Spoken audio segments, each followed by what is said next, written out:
It all began 25 years ago.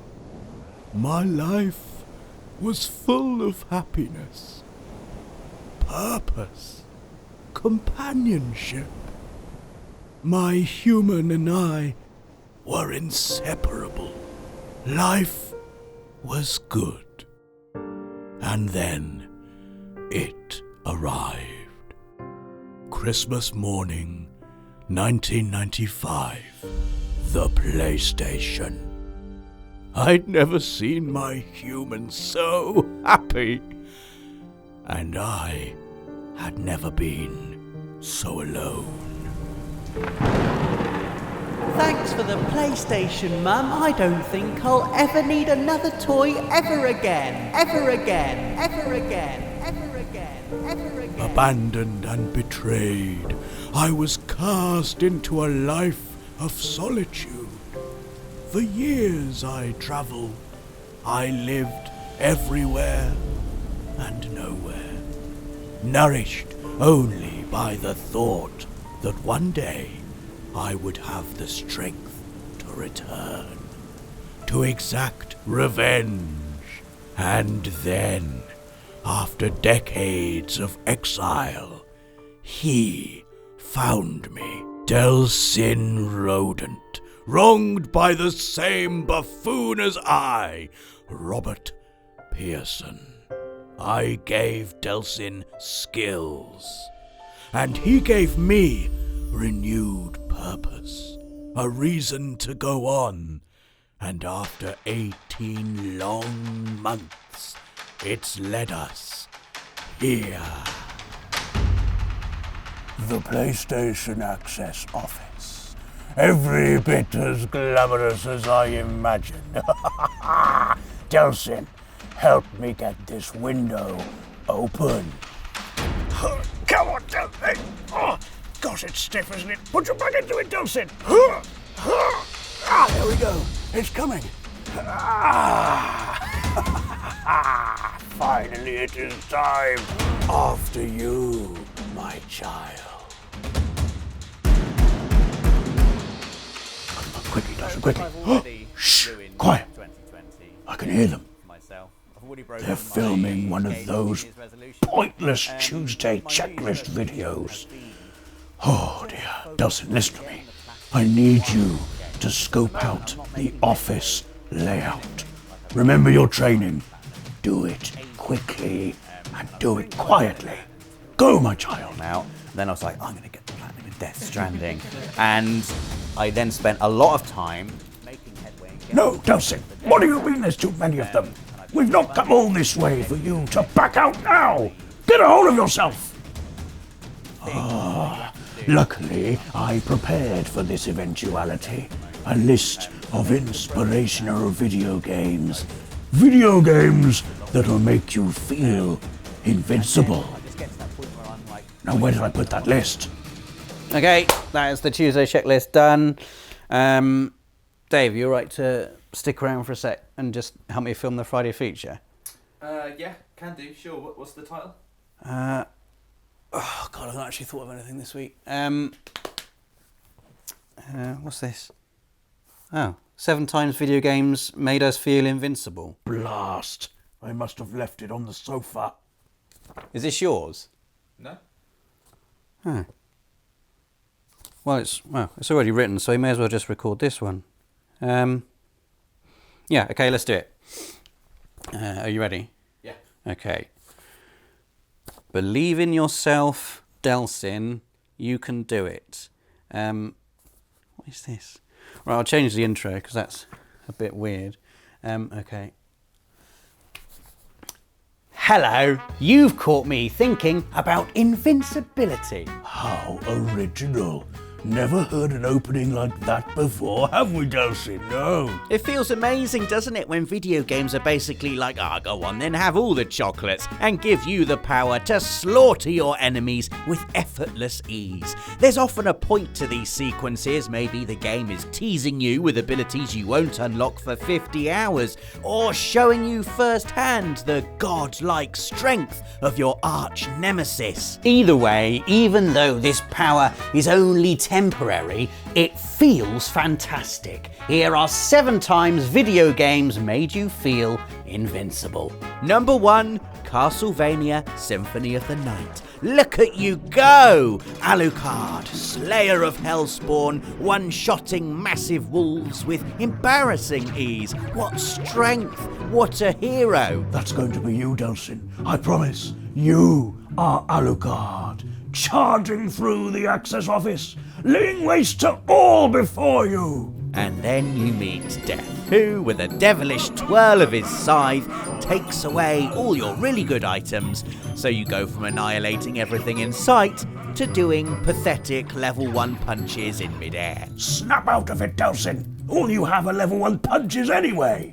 Entry number 2, when you get to see Sephiroth in action in Final Fantasy VII. This bit was so impactful. A few hours in, Cloud tells the rest of the party the story of how Final Fantasy VII's iconic villain went from suave, silver-haired mentor who probably smells of really nice aftershave to crazed, meteor-summoning demigod psychopath, and you get to witness his power up close as part of the flashback.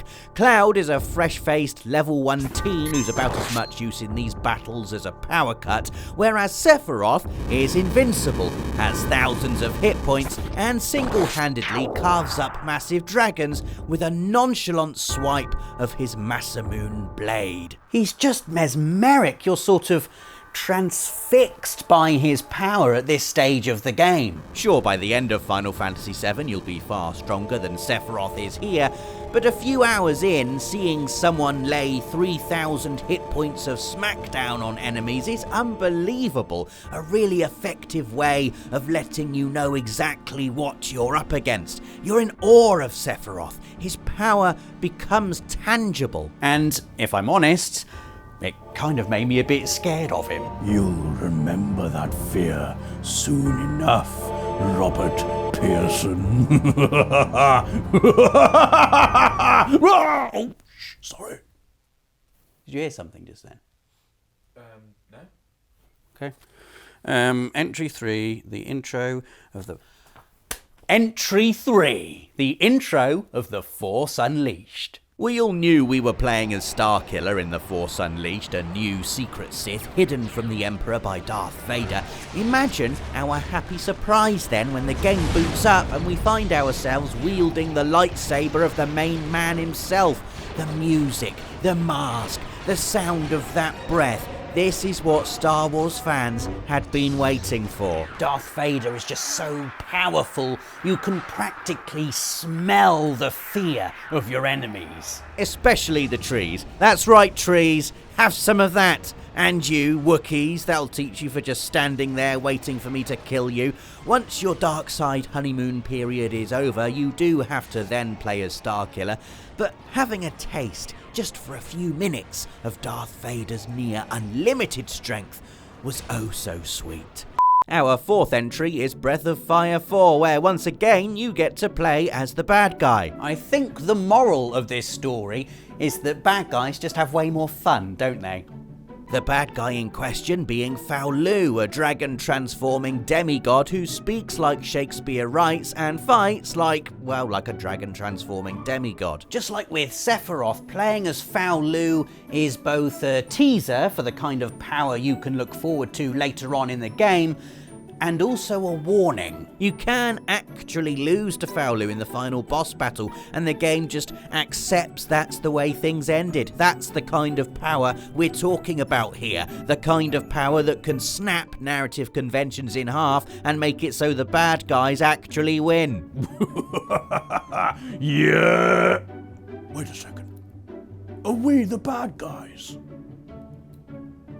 Entry 5 is the intro to Persona 5, which is one of those clever intros that actually takes place quite a way into the story. It's especially clever here because it's basically a smart way of introducing you to the basic combat mechanics without there being any real danger of you losing. You're escaping from a heist as Joker with a high-level persona and kicking out damage you won't be seeing in the rest of the game for tens of hours. And it's so cool. Persona 5 instantly has its hooks in you. There is no way you can play through this intro and not just immediately be in. The design, the animation, the music, the feeling of being this badass thief who the authorities have absolutely no chance of catching. Until they do. And you're back to the beginning, and all the high-level fun is over. There's no chance of you catching me either, Robert Pearson. Entry 6.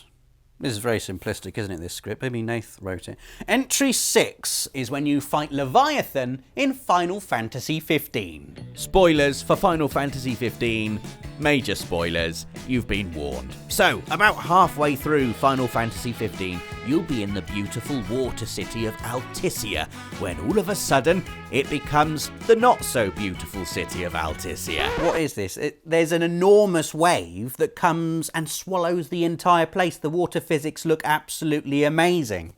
Seriously, whoever wrote this is literally an idiot. When Leviathan turns up and destroys everything, even Noctis doesn't stand a chance, until a tragic sacrifice and a sudden injection of god power, that is. Now it's about the epic music and the fact you can fly around indefinitely while hacking chunks off the great sea serpent's body before cleaving the entire creature in two. Oh, good lord, it feels good. You never get this kind of power in Final Fantasy 15 again. The boss fight does kind of lose all its challenge, but it doesn't matter. It's epic as heck, and we love it. Final entry, the intro to God of War 2.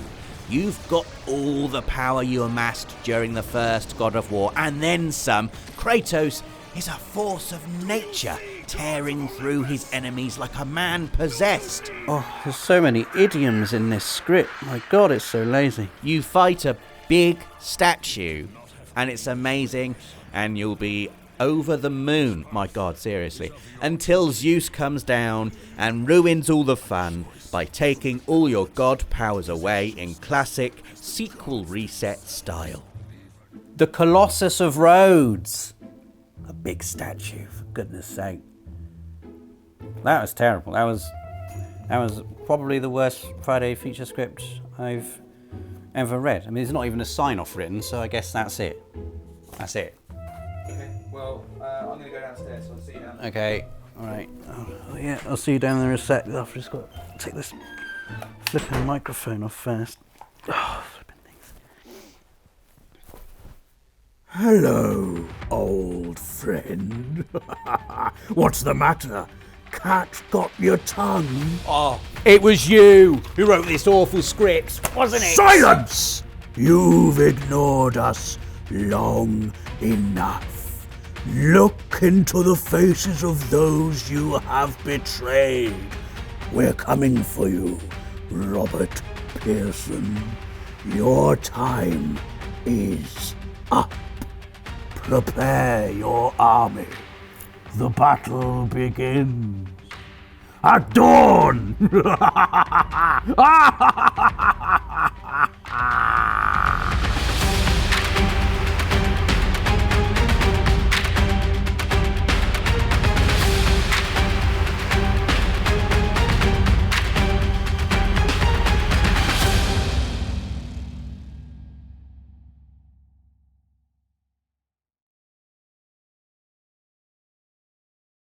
For the players.